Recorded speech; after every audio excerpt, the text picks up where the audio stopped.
Hello, Namaskar. This is Firstpost and you're watching Vantage with me, Palki Sharma.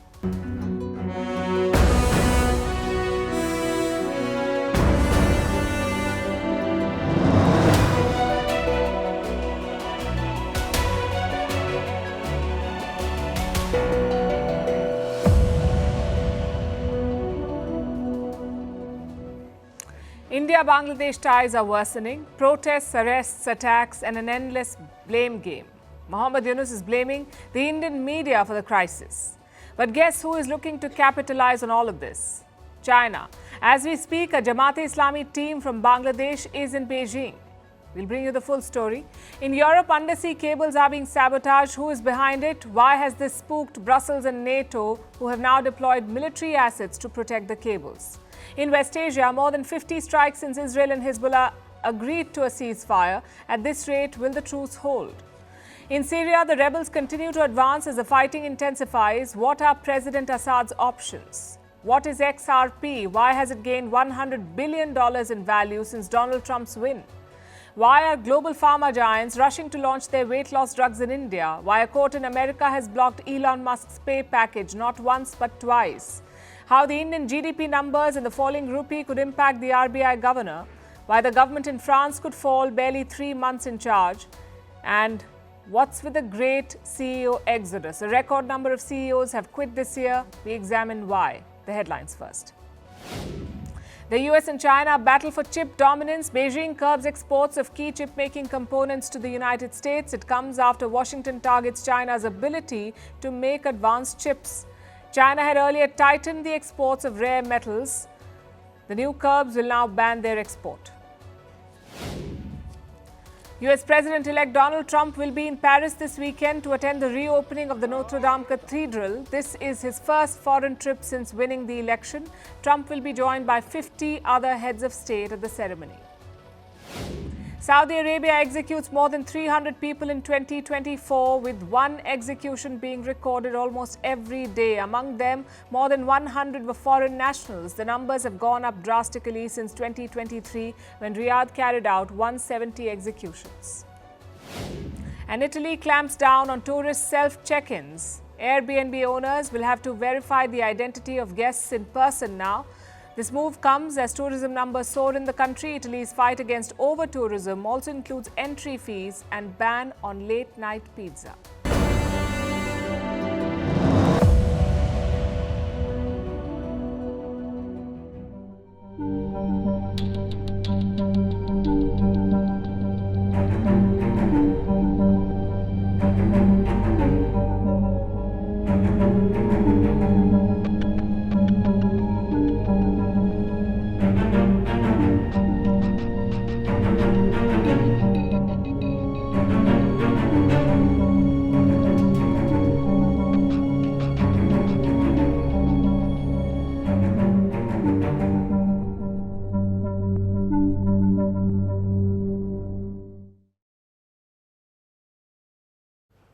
When Sheikh Hasina was toppled, we called it a setback for India.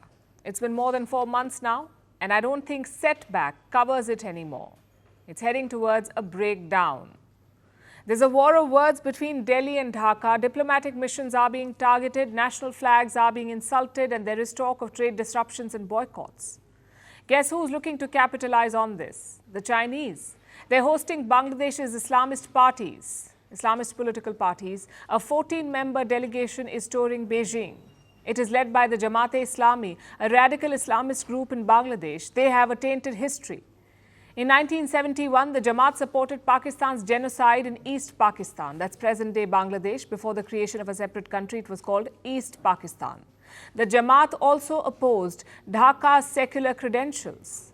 Over the years, they claim to have changed, at least in public. But looking at the situation in Bangladesh, they clearly haven't. Of course, none of this bothers China, neither the Jamaat's politics nor their past. All they care about is getting a foothold in Dhaka. Last month, Beijing also hosted the BNP, the Bangladesh Nationalist Party, again, an Islamist political party. When the BNP ruled Bangladesh, China benefited. They got military deals, they got investment opportunities, and most importantly, the BNP kept India at bay. Back then, the Jamaat used to be a BNP ally. But now equations are changing. You see, Sheikh Hasina's party, the Awami League, is out of the picture. So there are two big players left, the BNP and the Jamaat. And they're eyeing the same prize. They both want to capture power in Dhaka. And that is why China is reaching out to both. India too has reached out to the BNP, but the Jamaat could be a step too far. After all, we are talking about a radical anti-India organization. So India's options are limited and not very promising. And its relationship with Dhaka is going from bad to worse. On Monday, there was an attack in India's Tripura state. A mob attacked the Bangladeshi mission in Tripura. They stormed the complex, vandalized the premises, and removed Bangladesh's national flag. New Delhi has condemned this incident. It has also promised additional security for Bangladeshi missions in India. Local officials are also on the job. They have arrested 7 people who were part of the mob. Plus, 3 cops have been suspended. On a side note, I hope Canada is taking note. That's how you protect foreign missions.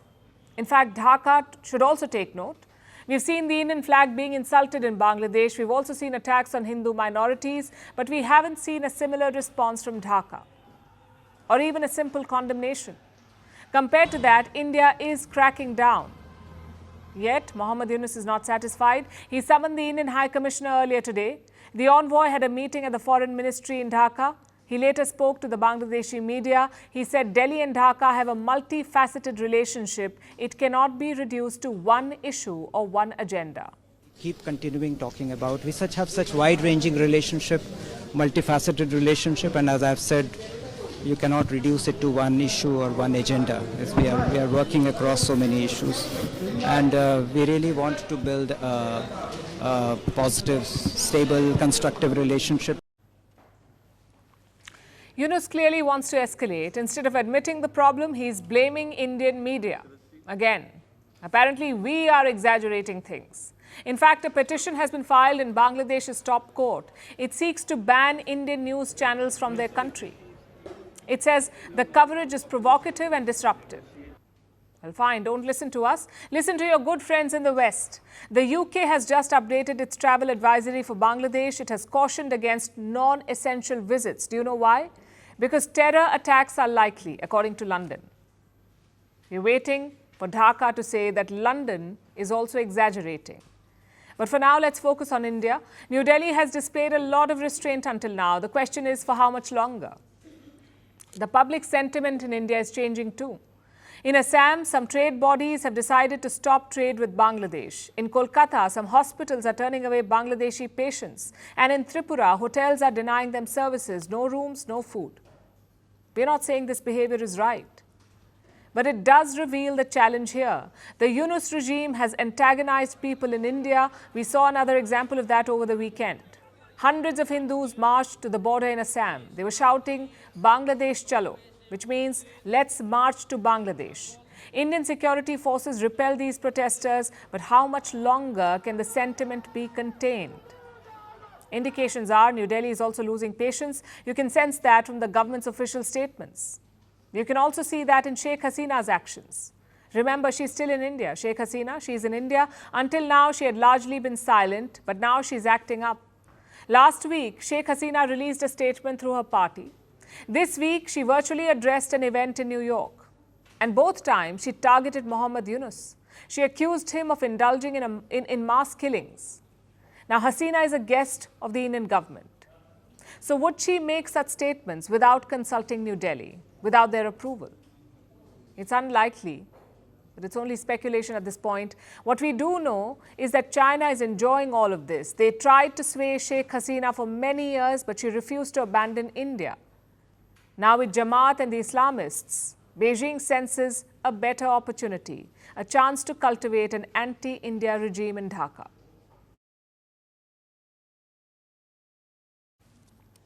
On the other side of the world, Europe is on the edge. NATO allies are on high alert. They've launched one of their biggest naval exercises. At least 30 NATO vessels are involved. 4,000 military personnel are participating. And what is their goal? To protect undersea cables. I'm talking about cables that run deep beneath the waters. They're increasingly coming under attack, so NATO is stepping up patrols to protect them and deploying more military assets. Remember, these undersea cables are extremely vital. The world economy runs on them. They power telecommunications. They also transport electricity and gas. Those same cables are now under attack. Last month, 2 undersea cables in the Baltic Sea were snapped. These were fiber optic cables. They enable cross-border internet connectivity. One cable that was attacked connects Finland to Germany. The other links Lithuania and Sweden. Thankfully, this did not lead to widespread disruption, but for some time, internet speeds across Europe dipped. Now, this incident has sparked concerns. Europe believes that this was a deliberate act of sabotage. We are now also experiencing this in Germany, geographically at the heart of the European Union, so to speak, with cyber attacks, observation, and spying on critical infrastructure. Suddenly, parcels that are supposed to be transported in airplanes are exploding. And yesterday, as you mentioned, a data cable between Finland and Germany, and probably also affecting Sweden, broke down. None of this can just be a coincidence. So who tried to cut Europe's internet? The Europeans suspect a Chinese hand. They investigated a ship, the Yipeng 3. That's the name of the ship. It's a commercial vessel. It left from Russian shores and traveled all the way to the Baltics. It was moving quite slowly, and this is what raised suspicions in Europe. Reports say that the ship was dragging its anchor on the seabed. And that's why it was moving slowly, and that's how the cables got damaged. The ship's anchor snapped them apart. There was high drama after that. For several days, the ship remained docked in the Baltics. It was surrounded by European and naval coast guards. At least 4 countries are investigating the sabotage: Denmark, Sweden, Finland, and Lithuania. And a few days ago, Sweden sent this message to Beijing. Sweden has also sent a formal request to China to cooperate with Swedish authorities in order to create clarity on what has happened. That formal request was sent to China earlier today. And we will, of course, return to the matter as soon as we have anything new to report. They expect China to cooperate. And what does Beijing have to say? Well, it hasn't challenged Europe's claims. It says it is working with its European partners. As we have said before, the communication channels between China and Sweden and other relevant parties are unobstructed. Europe has made similar accusations against Russia. Last year, a major story broke. It involved 4 key European nations: Sweden, Denmark, Norway, and Finland. They accused Russia of sabotage operations. Once again, the target was the Baltic Sea. They said Russia was sending spy ships for sabotage missions. So this blame game has been playing out for a while. Clearly, Europe feels threatened because undersea warfare could have a devastating impact. It could cut Europe off from the world, and in today's world, everything runs on the internet. So the sabotage of undersea cables could bring entire economies to a grinding halt. And this has become a growing concern. Cables are being damaged quite frequently. Around 150 cables are damaged every year now. Not all of these are acts of sabotage. Also, it's often hard to tell because compromising such cables is quite simple. All it takes is a ship dragging its anchor over the cables. This is what hybrid warfare looks like. And Europe, by the way, is not the only target. Similar complaints have come in Asia too. In recent years, countries like Japan and the Philippines have complained about similar disruptions. And it's not surprising, these cables crisscross the entire planet. There are more than 500 such cables across the world. They span over 1 million kilometers. They carry 99% of the world's communications. Virtually everything depends on them, from your emails to your WhatsApp calls to your instant messages, the infrastructure for global connectivity, basically. Cutting them off could plunge the world into darkness.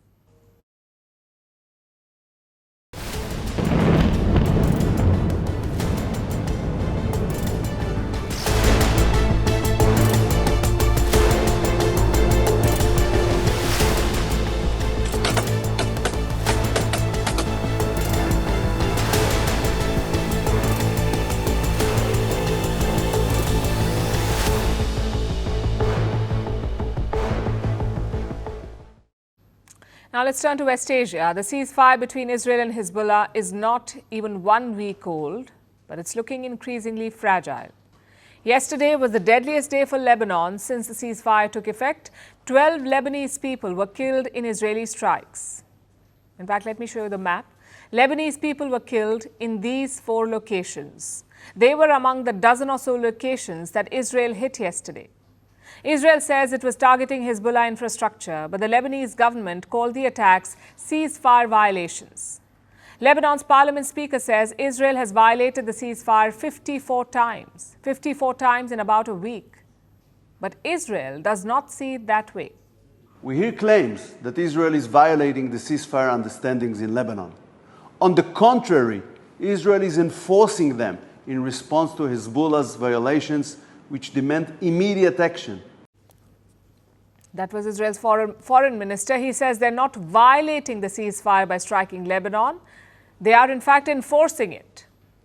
These are the words he used, not violating but enforcing. Israel says that yesterday's strikes were a response to Hezbollah. Hezbollah fired rockets at disputed territory. The group fired at Sheba Farms. It is Lebanese territory occupied by Israel. Israel calls it Mount Dov. Hezbollah said the rockets were a defensive warning strike, whatever that means. Yesterday was the first test shooting at Mount Dov as if it was outside the normal debate or subject to interpretation. For us, it is not subject to any interpretation, and we reacted strongly, and that's exactly what we will do. Israel has also issued an ultimatum to the Lebanese government, asking them to start dismantling Hezbollah's infrastructure and start driving the group to the north of the Litani River. This river forms a buffer zone. Hezbollah is not allowed to cross it. That is part of the ceasefire agreement. Israel says it will keep hitting Hezbollah targets to the south of the river. It's part of their enforcement strategy. But that doesn't mean that other areas are safe. One of the places Israel struck yesterday was Nabatea. It is a city to the north of the Litani River, north of the buffer zone that is part of the ceasefire agreement. 1 person was killed in the strike there. He was a member of Lebanon's state security agency. The Lebanese government called it, and I'm quoting, blatant violation of the ceasefire and a serious escalation. And things may get worse from here, especially if Lebanon does not hurry to disarm Hezbollah. If we return to war, we will act strongly. We will go deeper. And the most important thing they need to know is that there will no longer be an exemption for the state of Lebanon. If we separated the state of Lebanon from Hezbollah and between the rule of Beirut and the Dahiya, which received very severe blows, this will be no more. Israel says if the ceasefire ends, it will stop differentiating between Lebanon and Hezbollah. Israel claims that it has not attacked Lebanon on purpose. Any Lebanese government casualties were always called accidents. But now Israel says it will drag all of Lebanon into the war if the ceasefire falls apart. Lebanon is panicking. The government spoke to the US and France yesterday. They also met with the US ceasefire monitoring committee. Beirut wants Washington and Paris to put pressure on Israel and get it to stop attacking Lebanon. Reports say the French foreign minister called his Israeli counterpart. He said both sides should adhere to the ceasefire, but the Americans seem to view things differently. What we have seen since the ceasefire went into effect is it being successful. Broadly speaking, it has been successful in stopping the fighting and getting us on a path where we are not seeing the just daily loss of life that we had seen for 2 months prior. Despite all the violations and saber-rattling, the US says that the ceasefire is a success. They say that some violations are to be expected, but these will be investigated. Meanwhile, the Americans are pushing for a similar ceasefire in Gaza. They're talking to all major regional players to seal the deal. And they may have received some help from a very unlikely source, the next president, Donald Trump. Trump put out this post yesterday. He said if Hamas does not release the Israeli hostages before he takes office on January 20th, there will be, and I'm quoting, all hell to pay. This is a direct threat in typical Trump fashion.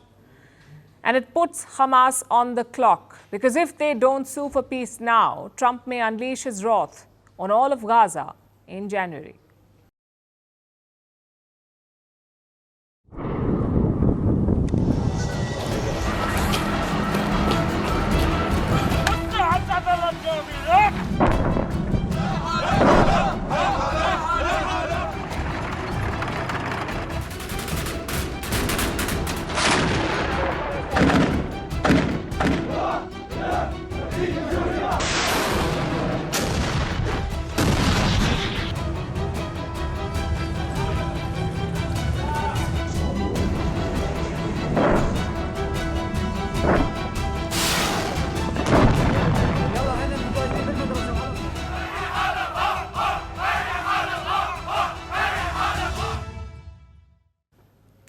The rebel offensive continues in Syria. It caught President Bashar al-Assad by surprise, but he's trying to fight back.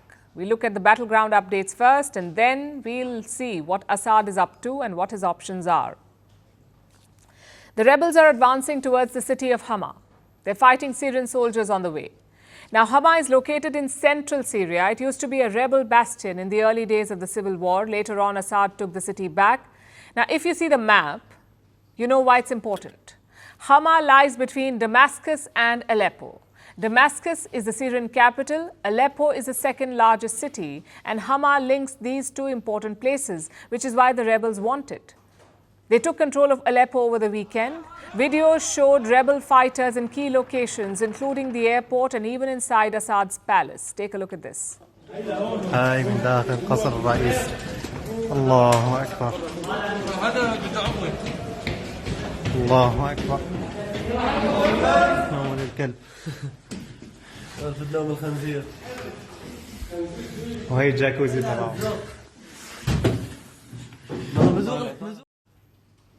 Assad's army is fighting on the ground, but in the skies, it's all Russia. Moscow is allied to the current Syrian regime. They have launched a number of airstrikes on rebel targets. This weekend, buildings in Aleppo were hit. And on Monday, Idlib was targeted. Now, Idlib is a city in northwest Syria. It is home base for the country's rebel groups. On Monday, it was a Russian target. Take a look. شباب المشفى يا شباب شلون وضعكم؟ 2/12/2024 استهداف مشفى الجامعي في مدينة إدلب. شباب The fighting has started to displace people. The United Nations says 50,000 have already fled, and in Idlib, around 18 people were killed. Reports say Russia struck 5 health centers in the city. We cannot confirm this report yet, but it wouldn't be surprising. Both sides have targeted civilians in this civil war. Russia has been accused of carpet bombing rebel cities, something they haven't done even in Ukraine. I guess tactics change with region, or maybe with skin color. Either way, the regime is fighting back. President Putin had a phone call with Iran's president. Both of them decided to coordinate their plans. Pro-Iranian fighters from Iraq are also heading to Syria. They will soon bolster Assad's forces. But the Hezbollah is staying out. They are focused on Israel and the ceasefire. But here's the problem. Assad is not just fighting on one front. This morning, Kurdish groups opened a second front. Most of them are based in Syria's northeast. They're backed by the United States. Washington has around 900 soldiers in the same region. Some airstrikes have been reported in these parts. Local sources are blaming the US-led coalition. Again, we cannot confirm this report, but the US coalition has attacked Iranian groups in the past. That's the second front. The third front is Damascus itself. Today, Israel launched an airstrike at the Syrian capital, Damascus. We don't know what the target was, but an explosion was reported near the airport. So to recap, President Bashar al-Assad of Syria is facing pressure from 3 sides: the Turkey-based rebels, the US-backed Kurds, and the Israelis. So what options does he have? Every side has different advice for him. Erdogan says pursue talks. The West says de-escalate. And Russia and Iran are keen to fight on. Our greatest wish is for Syria's territorial integrity and national unity to be protected, and for the 13-year instability to end with a consensus in line with the legitimate demands of the Syrian people.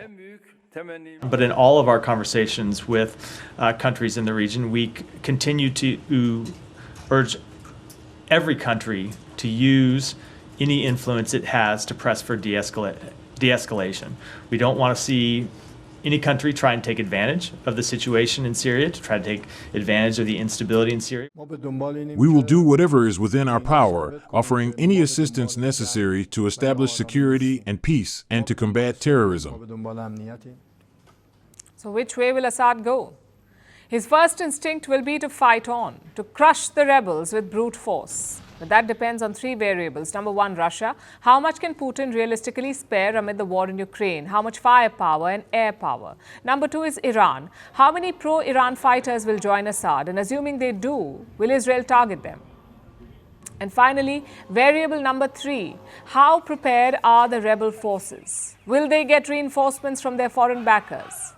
We'll have answers in the coming weeks. If Assad can reverse these rebel gains quickly, he can prevail. And if he doesn't, well, then he may have to explore other options. The United Nations already has a political plan for Syria. It was passed by the Security Council in 2015. The plan involves a complete ceasefire followed by elections. Assad will try to avoid that at all costs. But if the rebels gain momentum, who knows? This is clearly shaping up to be a consequential period for Syria. We'll be tracking the updates closely.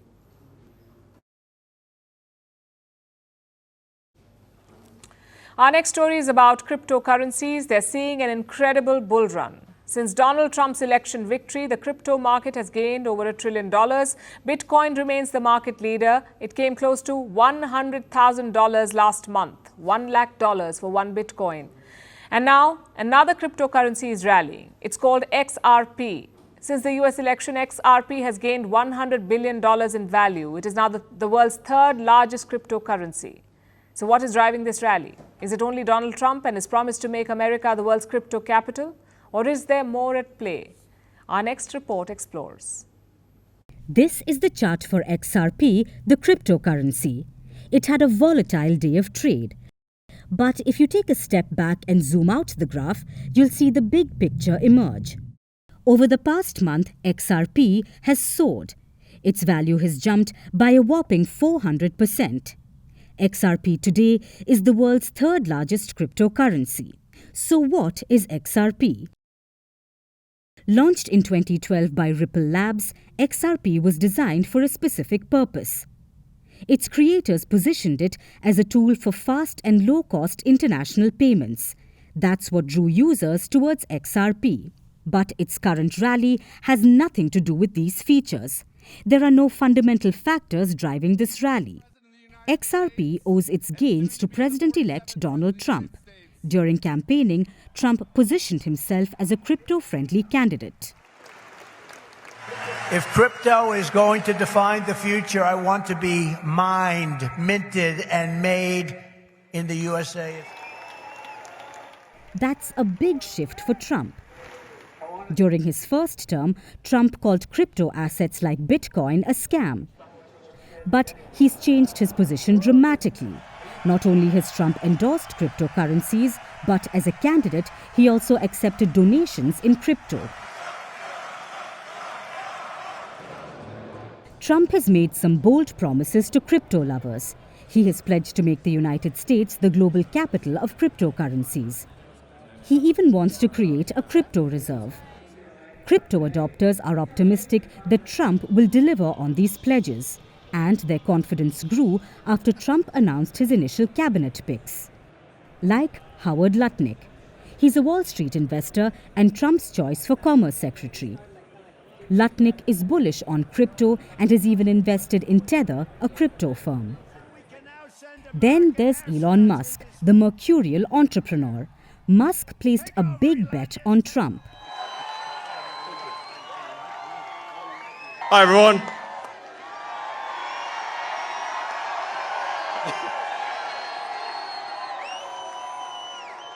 As you can see, I'm not just MAGA, I'm dark MAGA. He contributed over $100 million to Trump's campaign. That gave Elon Musk an outsized influence on the president-elect. He's already reaping the rewards. He isn't joining Trump's team as a secretary, but Musk has secured a role in DOGE, the Department of Government Efficiency. The name itself seems to be inspired by a cryptocurrency of the same name. All these factors are driving the bull run in cryptocurrencies. Bitcoin, the most popular crypto asset, is edging closer to the $100,000 mark. But how long can this rally last? Experts are urging caution. As a small investor in particular, you have to bear in mind that the prices of Bitcoin and other cryptocurrencies have already risen very strongly. This means that price gains have already been very strong. And in this respect, you have to ask yourself whether now is still a good time to enter the market at these high prices. As we have seen in the past, that setbacks can also occur very frequently after large price jumps. So caution is advised here. the crypto market has added around $1.2 trillion since Trump's victory. But in such a volatile space, these gains could vanish just as quickly.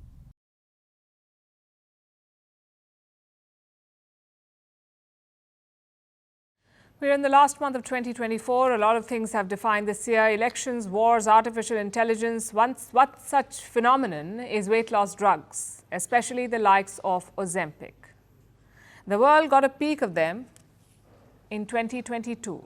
They triggered a storm in 2023, and this year they became the new normal. Not in India, though, but that could change very soon. Reports suggest that Novo Nordisk is pushing for an early launch in India. Some background here. Novo Nordisk is a Danish drug maker. It makes two obesity drugs, Ozempic and Wegovy. They're a rage across the globe, and that's propelled the rise of Novo Nordisk. The demand was so high that they struggled with the supply. Right now, it's Europe's most valuable company. However, both these drugs, Ozempic and Wegovy, are not available in India. The plan was to release them in 2026. But now Novo Nordisk wants to do it earlier, sometime next year. Else, they're worried that they will lose India as a market. And that's because of another company, Eli Lilly. It's an American pharmaceutical giant. Eli Lilly also has two weight loss drugs, Mounjaro and Zepbound. In July this year, they got a green light from India's drug regulator. The approval was for type 2 diabetes. For these drugs to be used for type 2 diabetes, not weight loss, but weight loss is also under review. And Eli Lilly is said to be pushing for it. The approval could come in early 2025, so in the next few months. And this has left Novo Nordisk spooked. They fear that they could lose India to Eli Lilly, hence the rush to launch. A new report suggests that Novo Nordisk even has regulatory approvals. They apparently got them from India in 2022, although there's no official confirmation on this. But for a moment, let's take a step back and look at the bigger picture. Why are these companies battling over India? Because of the numbers, the size of the market. In India, 80 million people are obese. 80 million people are obese. Another 225 million people are overweight. When it comes to global obesity rankings, India stands third, right behind the US and China. By 2034, 11% of our population will be obese, and that makes India a major market for weight loss drugs going forward, and the demand is already soaring. In 2022, India's weight management market was worth around $180 million. By 2028, it is projected to be worth $336 million. Weight loss drugs are not legally available here yet, but thousands of people are already buying and using them. They either smuggle them from abroad, or buy counterfeit versions online, or import them from Europe. So these Indians are basically paying extra for cold storage, plus shipping, plus customs and tax, just to get their hands on weight loss drugs, which are already quite expensive to start with. Ozempic, for instance, will cost you around $1,000 a month. That's more than 80,000 Indian rupees every month. Wegovy costs around $1,300 per month. That's over 1 lakh rupees. At that price point, it's unaffordable for most people in India. So what's the solution?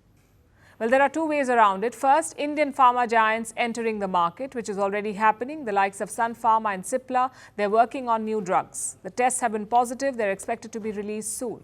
The second way around this is patent expiry. You see, Novo Nordisk's drugs contain an active ingredient called semaglutide. Semaglutide is what causes the weight loss. The company has a patent for semaglutide, which means that no one else can make a similar drug legally. But that patent expires in India in 2026. So after that, after 2026, Indian pharma companies can make generic versions of this drug. And that could drive down the price. Going forward, expect all of this to happen. The entry of foreign players, the launch of local brands, and the creation of generic versions. And it is quite interesting that all of this is playing out here in India, because this is a unique case. Yes, India is high up on the obesity scale, but it also has a significant malnutrition problem. More than 800 million people in India depend on food subsidies. An even bigger number gets insufficient nutrition. So while one part of the population struggles with excess, another struggles with access. It's a reminder of the stark inequalities and of the gaps that need to be bridged so that we head into a future where health is not a luxury but a universal right. It's been a great year for Elon Musk. Tesla is doing well, SpaceX launches have been successful, and the candidate he bet on won the US election. It's like nothing could go wrong. But there's a setback now. Musk won't get the salary he wanted. $56 billion. That's the pay package Elon Musk wants. His company approved it in 2018, but then a court blocked it in January this year. So the matter went to Tesla shareholders. They voted again and approved it again. But the court has blocked it again. On what grounds? Why is an American court blocking Elon Musk's payout, and why was he getting $56 billion in the first place? Our next report tells you. The year was 2017.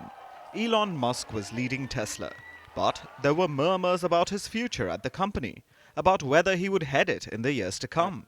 So Tesla made Musk a deal he could not refuse. They devised a payment package for him. It set conditions for 12 different tranches of stock options. Musk would get paid in stock each time the company achieved a certain goal. Tesla shareholders approved this package in 2018, almost by 73%. The goals, too, were lofty. Musk had to grow the company astronomically to unlock his massive pay. Some even called it laughable. But Elon Musk achieved all the targets laid out for him. In 2018, Tesla was worth $54 billion.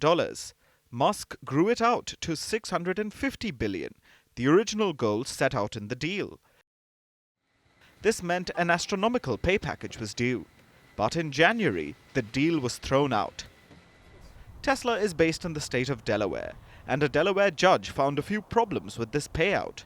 She said that Musk was too close to the board. Also, it did not protect shareholder interest. Some prominent shareholders even voted against it, like Norway's sovereign wealth fund and the California State Teachers Retirement System. But the court ruling did not stop Tesla. In June this year, Tesla shareholders voted again. 75% voted in favor of paying the Tesla CEO. Musk hailed the awesome shareholder base. But his happiness did not last long. The new deal has been rejected again. The judge has upheld her previous decision, adding that board members were too heavily influenced by Musk. The court basically said Musk negotiated with himself and, shocker, gave himself a great deal. Musk's pay package was worth $56 billion. An average CEO earns $16.3 million, so it's 3,400 times the income of an average CEO in the United States. An average American household earns about $74,000. It would take them 750,000 years to earn this much money. And mind you, the pay package was worth $56 billion in 2018. Right now, it's worth $101 billion. This is considering the current value of Tesla stock. So it's a massive payout. And Tesla believes that Musk deserves it. It says it is necessary to incentivize him to stay on in the company. After all, he has 6 companies, including SpaceX, X, Neuralink, and others. Also, he's set to play a big role in the upcoming Trump administration, leading the Department of Government Efficiency. So Musk's attention will be divided. Tesla says that the money would keep him focused on the company. Musk tweeted about it too. He said that shareholders should control company votes, not judges. But ruling in Musk's interest would go against Delaware's conflict of interest laws. These laws aim to protect all investors. However, Tesla isn't giving up. It's set to appeal against the ruling. It could also make up a similar pay package in Texas, where the company moved its legal base earlier this year. So, is Musk worth all this money? Some say yes, he's irreplaceable. Others say no, that wasn't a fair deal in the first place. Either way, all we know is this: Musk isn't just playing the game, he's rewriting the rules. As for the billion-dollar payout, that drama is far from over.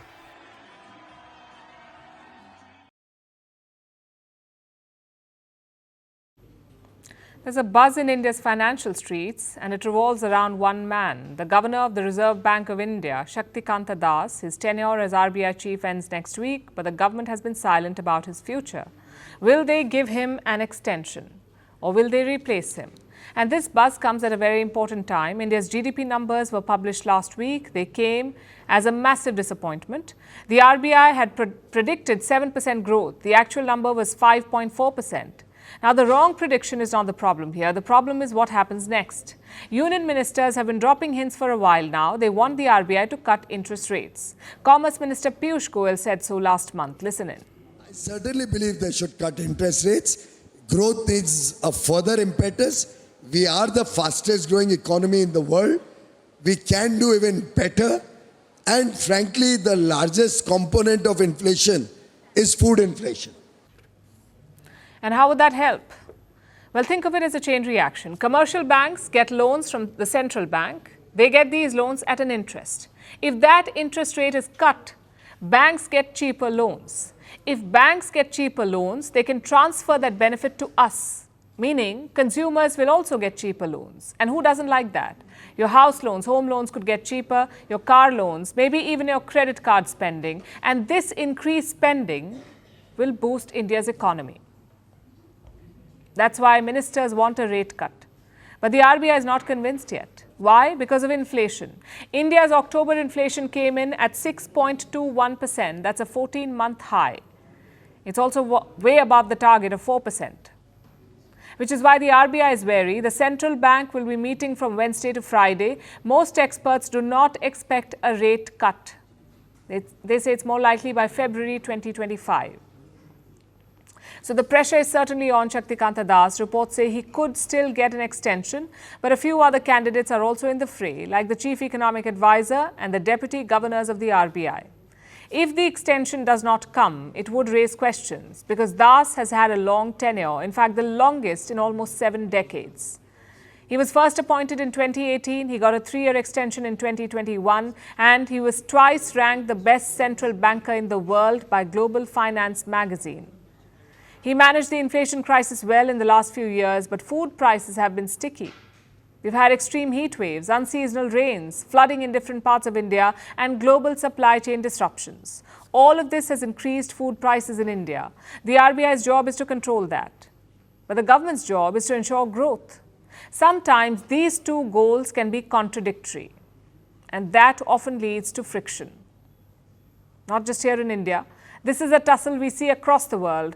The difference is the context. Like I said, the GDP numbers have created a lot of buzz. Some analysts are revising their GDP predictions for India, plus Donald Trump is heading to the White House. His rhetoric is shaking up the economy. We told you about his comments on the US dollar. That has bolstered the American currency. At the same time, it has devastated the rupee. Earlier today, the Indian currency fell to an all-time low. $1 was trading at 84.76 rupees. It recovered later in the day, but challenging times lie ahead for the Indian economy. The RBI will have a role to play in that, whether it's defending the rupee's value, fighting inflation, or lowering the interest rates. Let's see if Shaktikanta Das will be around to navigate this tough period.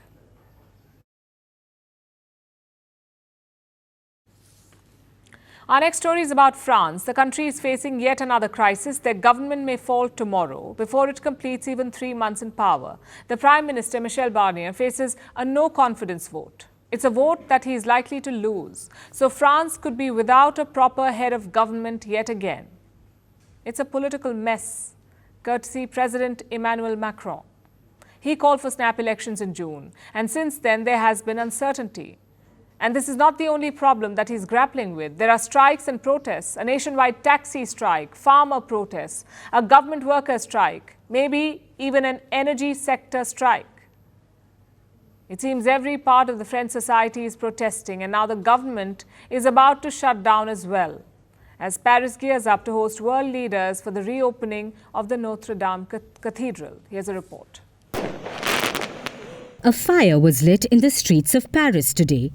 Some wood was set ablaze, smoke bombs were set off, and about 500 people gathered around to voice their discontent. The protesters are taxi drivers. They are demonstrating all over France today. Some of them are driving slow on purpose. This has caused traffic jams all over the country. Together, the jams are about 500 kilometers long. The cab drivers are protesting against France's new budget for the year 2025. The budget will force people to take shared cabs to the hospital instead of taking an individual taxi during an emergency.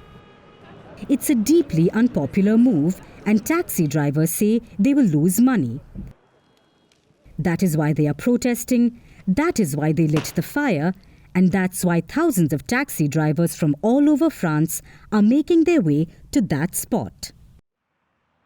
You see, the fire is very close to France's Parliament building, where the Prime Minister, Michel Barnier, passed the budget yesterday. The cab drivers lit the fire outside, but Barnier lit a metaphorical flame inside, right under his seat. He passed the unpopular budget without going through Parliament. He rammed it through without a vote. Now, this is never a great idea, but it's especially risky when you don't even have a parliamentary majority. You see, Michel Barnier runs a minority government. His position depends on outside support from other parties, especially France's National Rally Party. The National Rally was against this budget. They told Barnier to change it, but he rammed it through instead. So the National Rally has decided to pull the plug on Barnier's government. This means that, as I speak, a no-confidence motion will be tabled and we will vote to bring down the government. It's a rare occasion. Both France's right and left are coming together to bring down Barnier's government.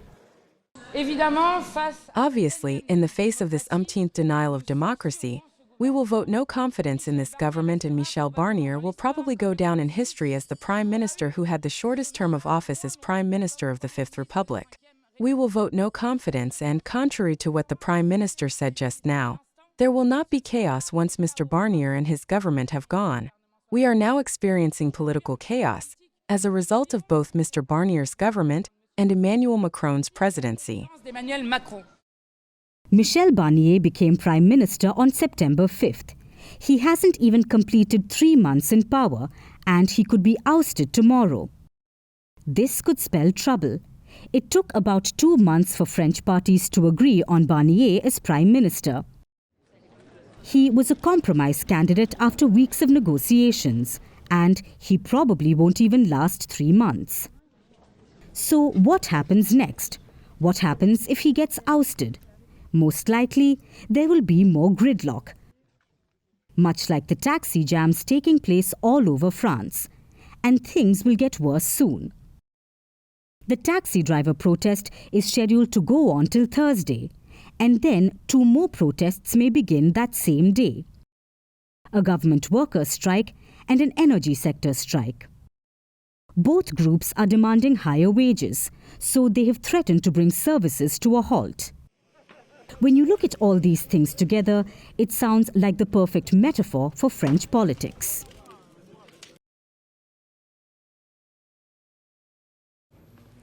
Have you ever played The Common Thread? It's a game where you find unexpected connections. So what's the common thread between these companies? Intel, Boeing, Nike, and Starbucks. I'll give you a clue. Look at their CEOs. All 4 companies have changed their chief executives in recent months, and this is part of a larger trend. The world over, CEOs are quitting in record numbers and at a record pace. CEO exits are up 50% compared to last year, and so far this year, 1,824 CEOs have stepped down. This is among companies tracked in global stock indices. So these are huge firms. And more than 1,800 of their top bosses have left the hot seat this year, like the once high-flying chip maker Intel. It has missed the AI boom. It has been surpassed by most rivals. So Intel is bleeding money, posting record losses, planning to cut $10 billion in costs and laying off 15% of its staff. And finally, Intel wants to serve some justice. Pat Gelsinger has led the company since 2021. During his time as CEO, Intel stock plunged 61%. It's been a disastrous tenure. So this week, the CEO resigned and forced us to look at some questions. Like, how vital are company CEOs? How important are they for the successful running of a company? How accountable are they for the giant losses of a huge firm? Is it all their fault? Now, these are all complicated questions because the role of a CEO is a complicated one too. It is demanding. It is critical to a company's success. You have to look at different streams and different teams and make sure that they work in tandem. Make sure that there is harmony between what management gurus call the inside and the outside. The inside is the organization. The outside is society, technology, economy, customers. Inside, there are costs. Outside, there are results. The CEO is the link between the two. While others can focus on only one area, a top boss must pay attention to all of them. And that is a tough job, which is why it is almost too well compensated. Salaries of big-time CEOs are only getting bigger. On average, an S&P 500 CEO is paid 196 times as much as an employee. But when CEOs begin departing in record numbers, critics ask, is a CEO really worth that much? The pay is often based on a notion that the corner office guides corporate value and that a CEO is the ultimate decision maker. But it is a common misconception, and often it invites a rude shock. Like in the case of Starbucks. Last year, Lakshman Narasimhan started as a CEO of the coffee giant. He got a pay packet of more than $28 million. This was supposed to lure Narasimhan, and by proxy, success for the company. Instead, what followed was this: a complicated menu, falling sales, and tough competition. So after just 1 year, Starbucks fired Narasimhan. Ultimately, hefty pay is just a reflection of expectations, you could say. It comes with responsibility and pressure. If they can't keep up with it, even the most respected CEOs are ousted. And this year witnessed one ouster after another, like Carlos Tavares of the car-making giant Stellantis. After profit warnings and a boardroom clash, he quit. Swedish battery developer Northvolt, as the company tips into crisis. Or the CEO of H&M, which can't keep up with its rivals, much like Nike, whose CEO has also stepped down. Woolworths is in the same boat. The Australian supermarket giant faces multiple probes. The CEO has quit. Then we have Boeing, whose CEO has stepped down amid safety problems and probes. So different companies, different industries, different problems. But this is the common thread. CEOs are increasingly walking off the job. Some are being forced to, some are leaving one role for a new one, and some are willingly taking a step back. No matter the reason, one thing is clear: this is the great CEO exodus.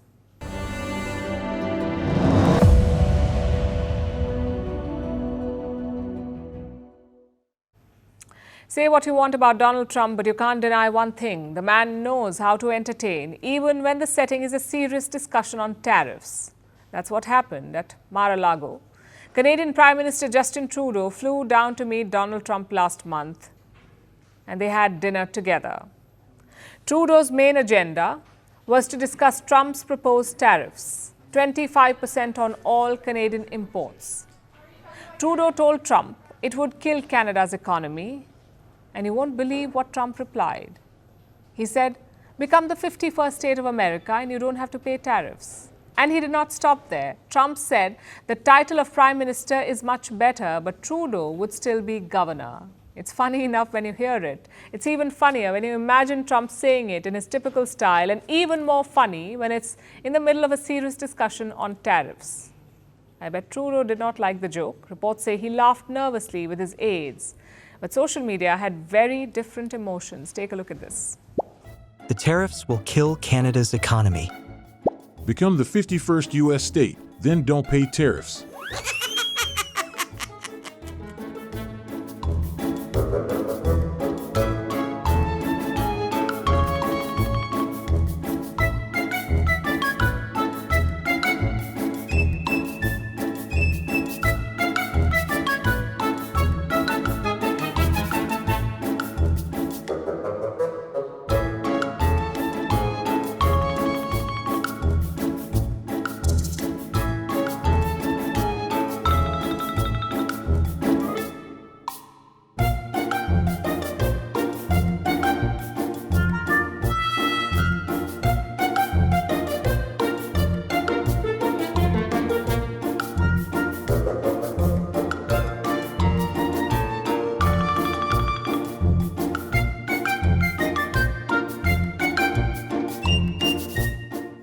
said, okay, we're going to cut off your supply of soy. He said, sir, please don't do that. I need my soy. And now it's time for Vantage Shots, images that tell the story. Angola's president helps Joe Biden climb the steps to the podium during the US president's 11th hour trip to Africa. Thousands of homes underwater as floods in Malaysia displace more than 90,000 people, and the White House decks up for the festive season ahead. Finally, we are taking you back in history. On this day in 1984, toxic gas from Union Carbide's pesticide plant in Bhopal leaked into the atmosphere. It enveloped the Indian city in a deadly fog. Nearly 500,000 people were poisoned. More than 15,000 were killed. The Bhopal gas tragedy remains one of the world's worst industrial disasters. We're leaving you on that note. Thank you for watching. We'll see you tomorrow.